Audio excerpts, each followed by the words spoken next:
Bonjour tout le monde, on est dimanche, comme chaque lundi. Oui, on est en retard, je sais. Et du coup, on va faire un petit résumé des sujets qu'on a traités cette semaine.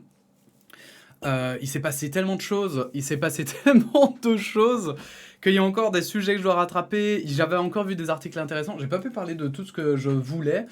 Mais écoutez, ce qui est bien avec les nouvelles, c'est qu'elles évoluent et au final, elles ont toujours une incidence sur le monde et du coup, bah, on les rattrape forcément un jour ou l'autre.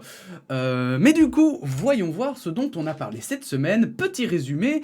Donc, on a parlé d'abord de la radicalisation, avec les attentats à l'Abdeslam et le terrorisme. Donc, en effet, on avait déjà fait une précédente vidéo sur les mamans des terroristes notamment, qui se retrouvaient avec les mamans des victimes, parce que finalement, c'est des mamans qui avaient toutes des proches, qui avaient été victimes de quelque chose, que ce soit les terrorismes victimes de la radicalisation, ou des mamans qui sont victimes simplement des terroristes radicalisés.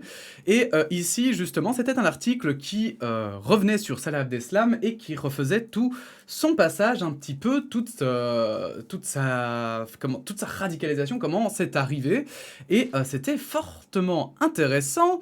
On a aussi parlé de Gérald Darmanin, qui était, qui a écrit des choses assez étranges, en faisant des références à Napoléon. Napoléon qui était beaucoup de ses prédécesseurs, j'ai envie de dire, comme beaucoup de personnes dans ce monde, dans l'histoire de l'humanité, antisémite. Et Gérald Darmanin a l'air de vouloir s'en inspirer pour traiter le problème de l'extrémisme religieux, du radicalisme islamiste.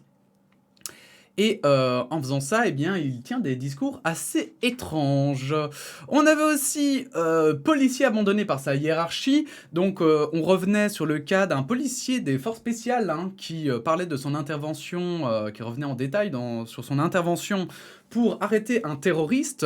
Et non seulement c'était cool du coup de savoir comment il procédait, mais aussi il parlait notamment du fait que sa hiérarchie ne lui avait même pas envoyé de message pour le remercier de ses services, alors que des hiérarchies étrangères l'avaient fait. Bon, c'était un peu étrange, je vous invite à bien sûr aller voir toutes ces vidéos.